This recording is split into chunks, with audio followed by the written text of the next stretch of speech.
Bonjour et bienvenue dans ce live. Donc, je suis Rabiatou Kamara, la nouvelle recrue et journaliste du think tank Le Cercle des jeunes économistes pour l'Afrique. Alors, ce soir, je suis avec le président donc, du think tank, Béranger Gloglo, ainsi que Sophonie Koboudé, qui est le conseiller stratégique donc, du Cercle. Comme on a pu le voir cette année, la croissance économique globale s'est rétractée donc, du fait de la Covid, de la pandémie. Et par exemple, en France, le PIB a reculé de 5,9% lors du premier trimestre de 2020, selon l'INSEE. Et donc, ce soir, on a voulu se pencher sur le cas de la croissance économique du Bénin. Donc, après avoir publié l'article que vous avez probablement vu sur notre site Internet, qui se nomme «La croissance économique du Bénin qui croît». Et donc, accompagnés de nos deux économistes de formation, nous allons étudier cette problématique et ses enjeux. Et donc, je te laisse la parole, Sophonie, pour nous expliquer donc le fond de cet article et les indicateurs utilisés, etc. Merci beaucoup, Rabiatou. Bonjour ou bonsoir. Bonsoir à Béranger. Je suis très honoré de participer. Merci pour On est l'invitation. très honorés de t'avoir. Merci, c'est gentil. Et désormais, je ne suis plus tout à fait étranger au cercle parce que le président m'a accordé sa confiance en m'intégrant dans son équipe, Mhm. comme tu l'évoquais en introduction, Rabi. Donc, c'est l'occasion pour moi de lui témoigner ma gratitude et ma reconnaissance pour sa confiance. Alors, il a un peu officialisé les choses. C'est vrai que on avait déjà pas mal d'échanges en amont. Je suis très, très heureux de faire partie du cercle et de faire partie de ce cercle de savoir au milieu de brillantes personnes. Et je pense que je vais beaucoup apprendre. Mon titre, effectivement, mon rôle, c'est de conseiller, mais je pense que c'est plutôt moi c'est moi qui bénéficierai des expériences des autres. Donc, comment dire, je suis très, très honoré. Mais à propos du thème de ce soir, au fond, tout est parti d'une discussion privée que j'ai eue avec Bérenger. Euh, on était en train de louer les performances économiques du Bénin. Et tu l'as rappelé en introduction, Rabi, même dans ce contexte, dans le contexte de la Covid, où beaucoup de pays ont connu une croissance négative, donc une récession, le Bénin a quand même eu une croissance positive. Donc, le Bénin a quand même fait du 2%. Donc, on était en train de louer ses performances économiques et puis d'un seul coup, on a décidé de faire un papier, le papier que tu as évoqué en introduction, Abi, qui est publié sur le site du Cercle, pour souligner justement les performances, mais surtout les nuances qui vont avec ces performances. Comme la plupart des pays d'Afrique subsaharienne, si vous voulez, la, la taille de l'économie béninoise a doublé ces 15 dernières années. C'est-à-dire que c'est tout à fait considérable. Il y a pas vraiment il n'y a que l'Asie, une partie de l'Asie qui a fait mieux sur cette période, mais sinon, c'est une performance tout à fait remarquable. Alors, non seulement le PIB du Bénin a doublé ces 15 dernières années, mais le PIB par habitant a doublé ces 20 dernières années. Donc, c'est pas que le PIB par habitant, quand on enlève l'effet démographique, on voit que même ces 20 dernières années, le PIB par habitant a doublé. Si vous ne sont pas de 90, en fait, le PIB par habitant a triplé, en réalité, quand on parle de 1990. Mhm. C'est une performance économique tout à fait remarquable qu'il faut souligner. Et, euh, et tout de suite, je vais dire, ce n'est pas des chiffres abstraits, parce que c'est vrai que quand on parle de PIB par habitant, etc., c'est, c'est, c'est, il faut être initié, quoi, hein, Ouais, ouais. pour comprendre. Ouais, un peu abstrait. Absolument, absolument. Mais justement, ces performances ne sont pas, enfin, le PIB par habitant qui a doublé ces 20 dernières années, ça n'est pas quelque chose d'abstrait. C'est quelque chose de tout à fait concret, c'est quelque chose qui s'inscrit dans le réel, dans le quotidien des Béninois. Ça a des implications, si vous voulez, très, très concrètes dans la vie des Béninois. Je donne quelques exemples. En 1960, aux indépendances, quand le Bénin est devenu indépendant, 85% de la population n'avait pas accès à l'éducation formelle. Aujourd'hui, ce chiffre tombe en dessous de 40%. Et si on continue notre rythme de croissance, au fond, notre rythme de surchauffe économique, ce chiffre tombera en dessous de 10% d'ici 2050, donc demain. Donc, c'est quelque chose de tout à fait fondamental. L'espérance de vie à la naissance en 1960, c'était 40 ans. Aujourd'hui, c'est plus de 60 ans. À l'indépendance, toujours, la proportion de nouveau-nés qui mouraient avant l'âge de 5 ans était de 30%. Aujourd'hui, ce chiffre est de 10%. Continue de baisser. Donc, c'est quelque chose de tout à fait remarquable. 90, donc il n'y a pas longtemps, il y a 30 ans, seulement 8% de la population béninoise, 8%, moins de 10%, avait accès à l'électricité. Aujourd'hui, la moitié de la population béninoise a accès à l'électricité et entre-temps, la population béninoise a doublé sur cette période. Donc, au fond, malgré que la population est doublée, aujourd'hui, on n'est plus du tout au 8% de 90, on est à 50%. Il faut aussi voir les progrès en matière d'accès à l'eau potable, en matière d'infrastructure. C'est quelque chose de tout à fait considérable. Donc, quand on dit que le PIB a doublé ces 15 dernières années, ça n'est pas quelque chose d'abstrait qui ne totalement décorrélé des performances, de la vie des gens. Non, pas du tout. Ça s'inscrit dans le réel, ça s'inscrit dans la vie de tous les gens, de tous les Béninois, et tous les Béninois ressentent au fond l'effet de cette croissance économique tout à fait remarquable. Une fois qu'on remarque ça et qu'on souligne ces performances, effectivement, il faut revenir un peu à la notion du PIB, produit intérieur brut, qui est au fond un agrégat macroéconomique. Le PIB est censé mesurer la richesse produite en une année. Donc, c'est la somme de la valeur ajoutée de tous les acteurs de l'économie.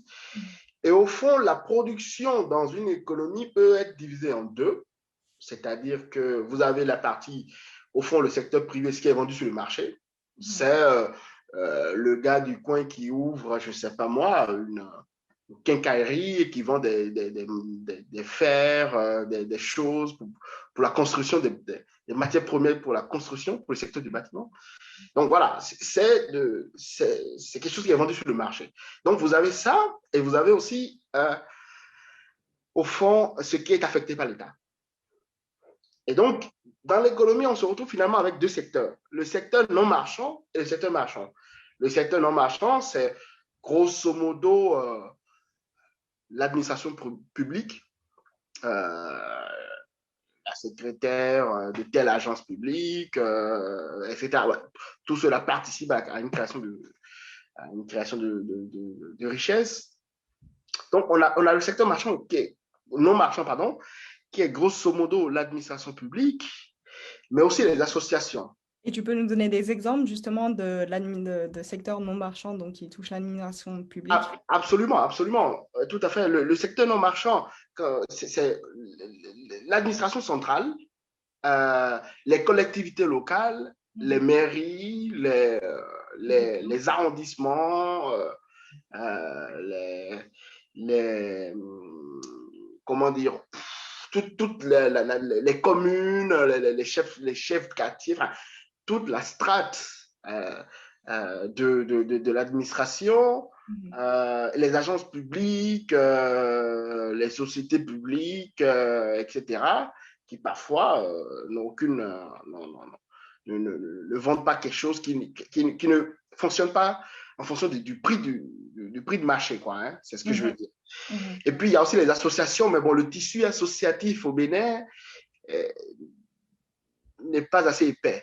Donc la contribution des associations et autres ne compte pas beaucoup dans le cas du Bénin. Donc, le secteur non marchand au Bénin, c'est essentiellement l'administration publique. Voilà. Et d'où vient, par exemple, le financement de ce secteur-là?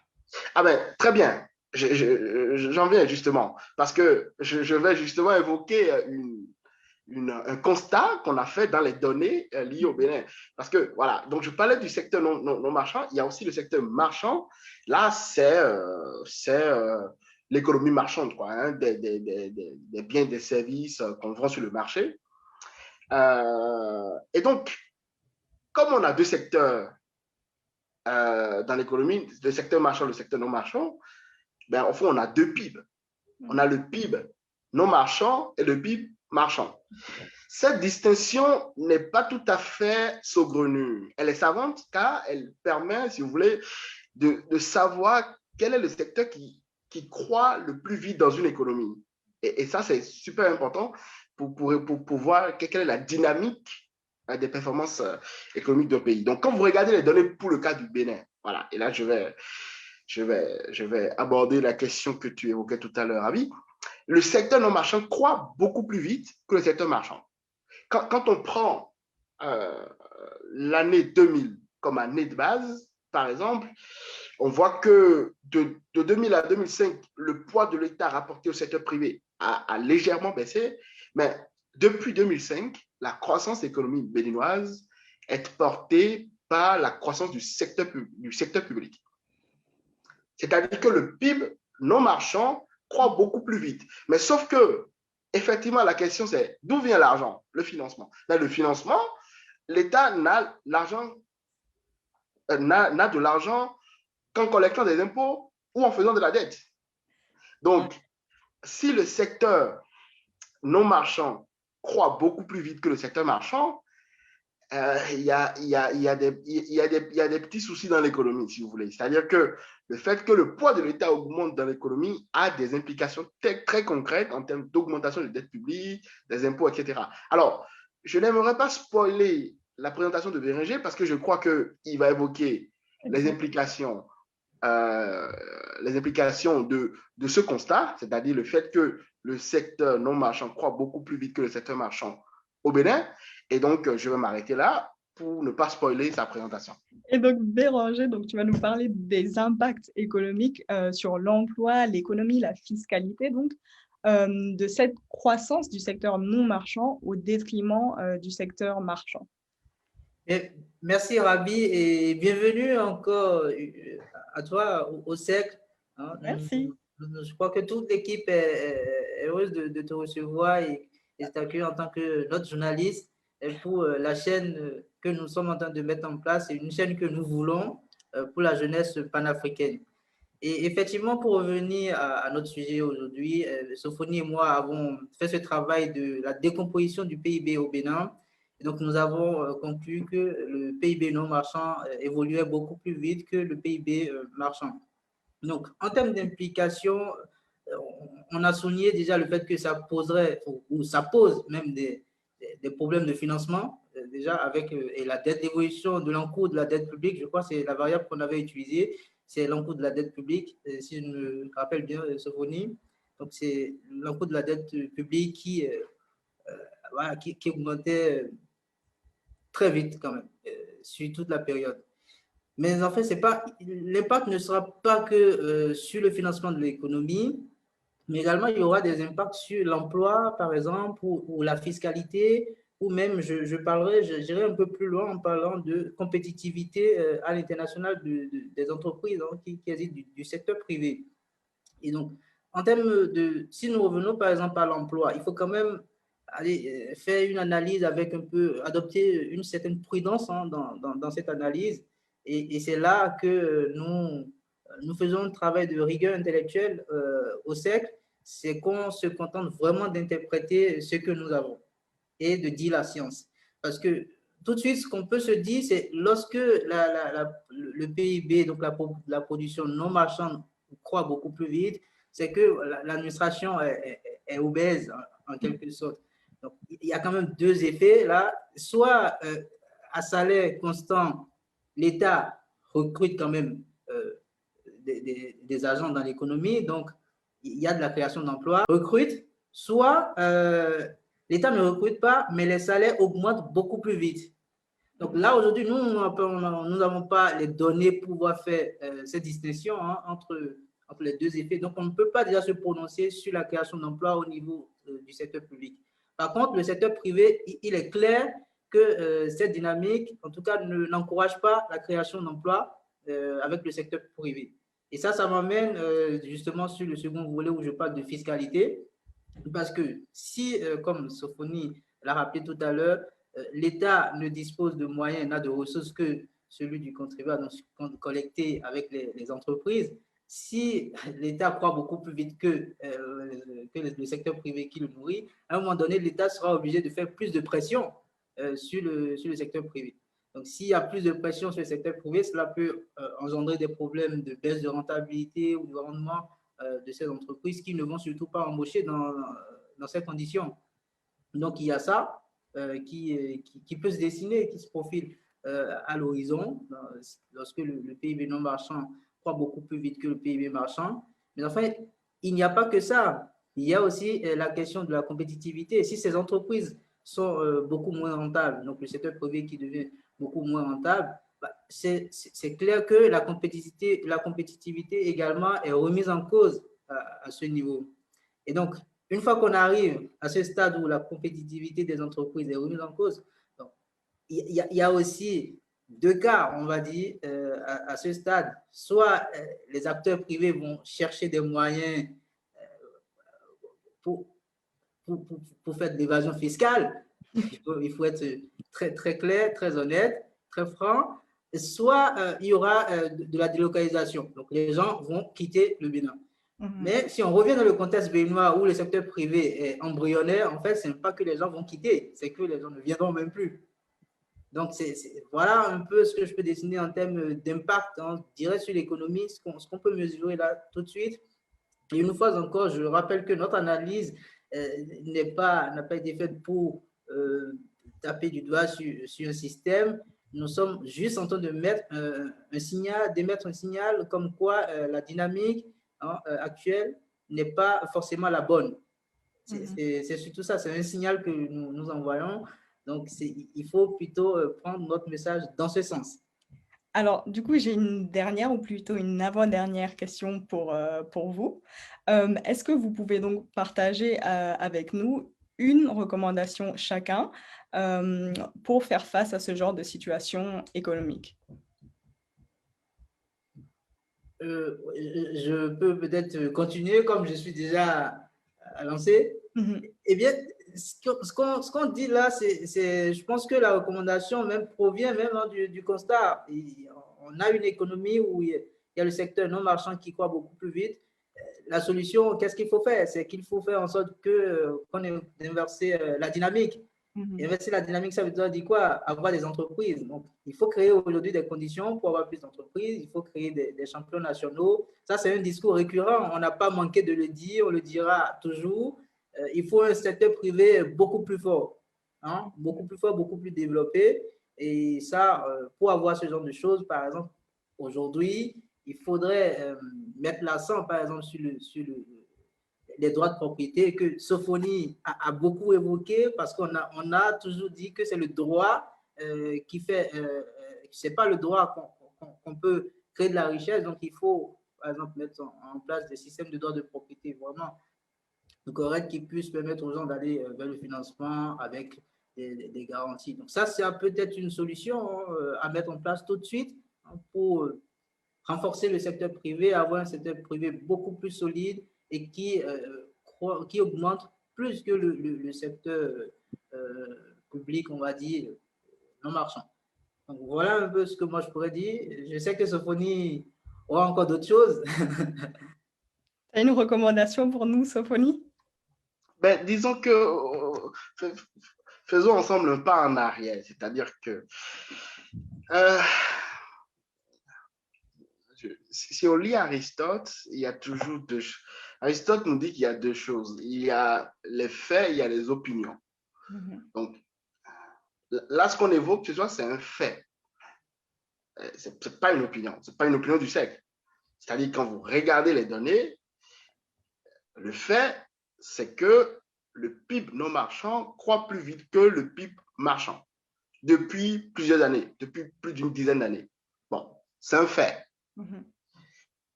Donc, le poids de l'État augmente dans l'économie. Mais c'est simple.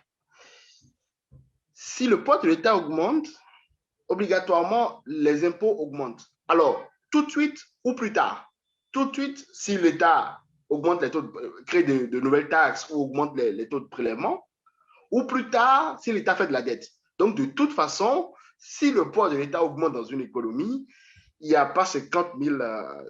La conséquence directe, c'est que les impôts augmentent obligatoirement. Alors, peut-être tout de suite ou plus tard, mais enfin, l'impôt augmente. Et donc, si l'impôt augmente, on prélève l'impôt sur le secteur privé. Donc, la rentabilité marginale du capital baisse. Si la rentabilité marginale du capital baisse, la marge d'autofinancement des entreprises baisse. Et si ça baisse, ben, les entreprises n'investissent plus parce que les profits d'aujourd'hui sont les emplois, sont les investissements de demain et les emplois d'après-demain. Donc, c'est quelque chose de tout à fait fondamental. Donc, si la marge d'autofinancement des entreprises baisse, le chômage augmente. Et le chômage qui augmente, ben, on sait tous que ça va créer des crises sociopolitiques, etc., etc. Donc, ce qui fait baisser la crédibilité de l'État sur les marchés et qui doit payer une prime de risque plus élevée. Et donc, va conduire en plus à une augmentation des impôts pour pouvoir payer la dette, le service de la dette qui augmente. Donc, on rentre dans un cercle tout à fait vicieux. Et donc, tu as parlé... Donc, oui, vas-y, je te laisse finir. Non, non, vas-y. Très bien. Donc, voilà un peu le raisonnement qu'il faut tenir. Et parce que à la question qui crée des emplois, la réponse est toujours la même et ce, dans tous les pays du monde, ce sont les entrepreneurs qui créent des emplois et personne d'autre. Soyons très, très clairs. Ce sont les entrepreneurs qui créent la richesse. L'entrepreneur, si vous voulez, c'est celui qui, dans le système économique, est le seul à accepter de vivre en risque perpétuel. En gros, c'est l'intermédiaire entre le risque et la société, quoi. C'est une sorte de métal qui laisse passer le courant de la croissance. Donc, l'entrepreneur, c'est une sorte de métal qui laisse passer le courant de la croissance. Donc, c'est absolument, et je rejoins la recommandation de mon cher ami Bérenger. C'est-à-dire que, au fond, la question, ça serait comment on permet justement à l'État à la fois de rester raisonnable, dans un État qui ne grossit pas, qui ne devient pas obèse, mais tout en permettant justement au secteur privé de prendre toute sa place. Donc, le rôle de l'État, c'est toujours de créer le cadre pour que les entrepreneurs puissent créer de la richesse. Donc, c'est plus qu'une analogie que de comparer l'État à un jardinier de terrain de foot, quoi. C'est-à-dire que le jardinier, il doit tondre la pelouse, arroser le terrain pour que les joueurs jouent. Et bien, c'est pareil. L'État doit tondre la pelouse, arroser la pelouse, etc., préparer le terrain et laisser les joueurs jouer. Les joueurs, ce sont les entrepreneurs. Et laisser les entrepreneurs jouer. Donc, c'est tout à fait ce qu'il faut faire. Et donc, pour avoir des entrepreneurs, évidemment, qui réussissent, ben, c'est un système qui n'a pas une imposition confiscatoire, donc un système qui ne spolie pas les profits des entrepreneurs, parce que les profits d'aujourd'hui, ce sont les investissements de demain et les emplois d'après-demain. Donc, il faut absolument le remarquer et le souligner. Donc, en termes de recommandations, c'est toujours pareil, c'est tout faire pour que les entrepreneurs béninois, en l'occurrence, puisqu'on parle du Bénin, les entrepreneurs béninois puissent se sentir non, chassés, enfin, qui se sentent chez eux, qui ne sentent pas une pression fiscale débordante et que l'État fasse ce qu'il a à faire, c'est-à-dire le régalien. Et que les entrepreneurs créent des emplois, créent de la richesse. Donc, il faut absolument maintenir il faut inverser la tendance, pardon. Il faut que le secteur non marchand retrouve au maximum le trend du secteur marchand et ne croit pas plus vite que le secteur marchand. Alors, juste un petit complément. C'est comme je disais tout à l'heure en termes d'impact, j'ai parlé de l'emploi, de la fiscalité, de la compétitivité des entreprises du secteur privé à l'international, mais il y a également quelque chose qui peut arriver, hein, c'est vraiment dans un scénario extrême, c'est que l'État soit également obligé de mettre un peu plus d'impôts indirects, hein, donc il y a également un coût social qui se profile, qui se dessine. Donc, pour vraiment éviter d'arriver dans des situations extrêmes, parce que quand l'État n'a pas suffisamment de moyens et qu'il faut faire des efforts au niveau de la fiscalité, en tout cas au niveau de l'assiette fiscale, comme le préconisent les institutions telles que la Banque mondiale, le FMI, l'État n'a pas 10 000 solutions. Il faut mettre un peu de pression aux entreprises et mettre un peu de taxes indirectes, d'impôts indirects par-ci, par-là. Donc, pour éviter vraiment d'arriver dans ce scénario très extrême, il faut comme Sophouine l'a dit, comme nous l'avons dit dans notre note, faire en sorte que la tendance inverse aujourd'hui. Parce que c'est une urgence. C'est vraiment une urgence. Donc, c'était juste pour compléter cela. Sophonie, tout à l'heure, tu as mentionné l'opinion, donc je vais vous titiller une dernière fois là-dessus. Alors, Lionel Zinsou, donc l'ancien Premier ministre et banquier béninois, lors d'une interview un peu plus tôt cette année, a dit qu'il pense que le Bénin va mieux rebondir, c'est le Bénin qui va le mieux rebondir, économiquement parlant, par rapport aux autres pays de la sous-région ouest africaine. Et donc, est-ce que, comme lui, la croissance économique au Bénin, vous y croyez? C'est un peu pour répondre un petit peu à l'article qui a tout démarré. Absolument, absolument. Moi, d'abord, je dois dire mon admiration pour ce grand homme qu'est M. Zinsou, et évidemment, qui est un grand homme du Bénin, qui est absolument reconnu pour son expertise. Au fond, le Bénin a des fondamentaux solides. Enfin, soyons très clairs là-dessus. Le Bénin a des fondamentaux solides, notamment, et j'ai évoqué quelques chiffres. Enfin, ce qui s'est passé ces 15 dernières années, c'est quelque chose d'absolument phénoménal.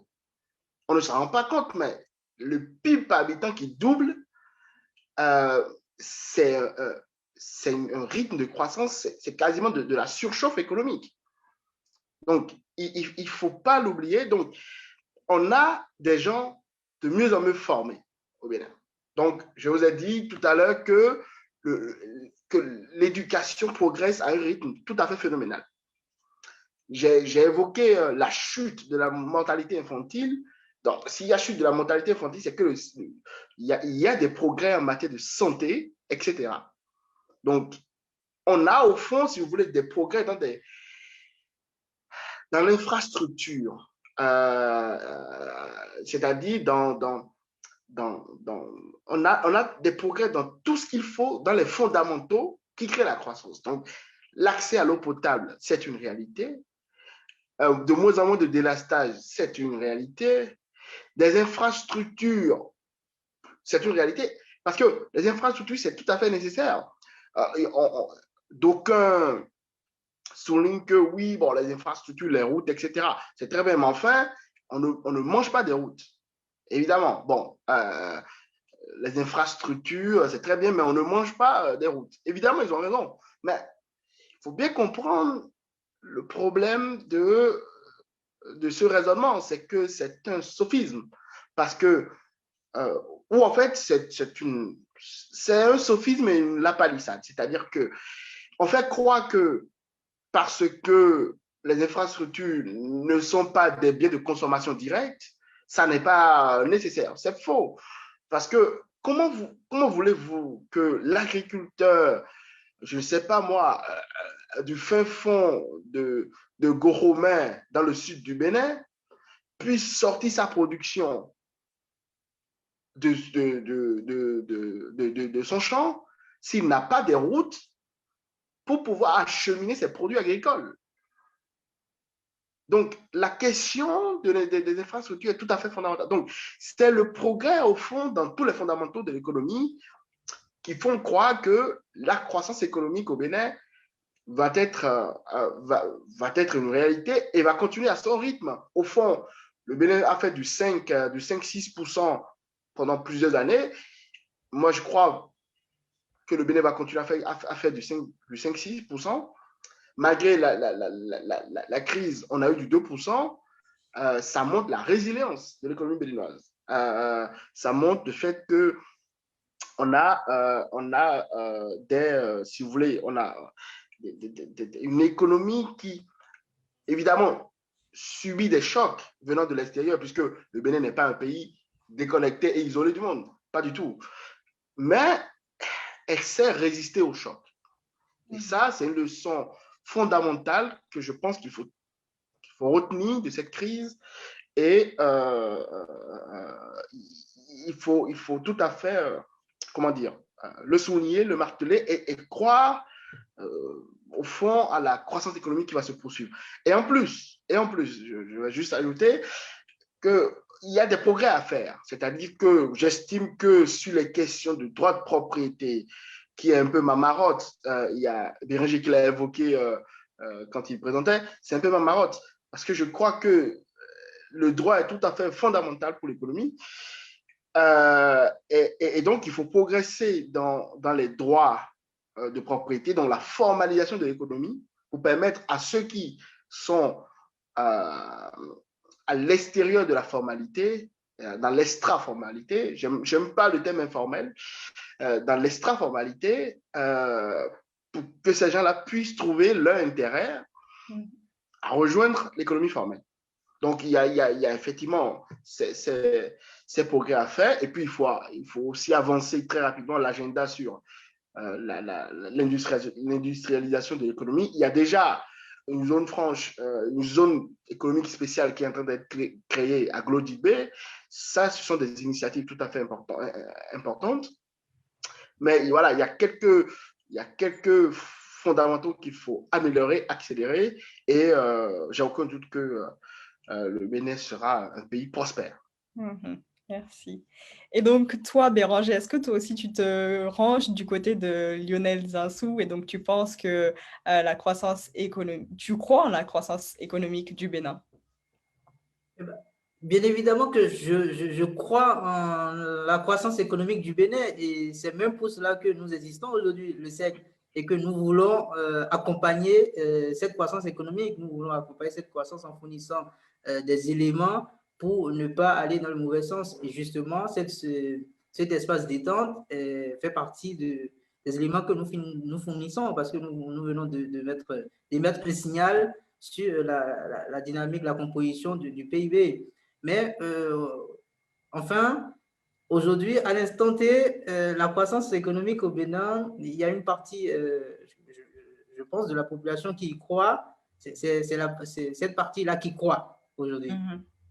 Donc, le secteur, on va dire, le secteur qui porte la production non marchande, qui croit à cette croissance aujourd'hui. Je pense que le secteur plutôt marchand n'y croit forcément pas parce que c'est pas le plus gagnant. Ça encore, c'est basé sur des chiffres. Hein. C'est celui qui gagne là, tout de suite, qui croit en la victoire, tout de suite. Mais sinon, sur le long terme, oui, j'y crois. J'y crois et nous travaillons pour cela. Bah, merci beaucoup à vous deux pour ce live très, très enrichissant.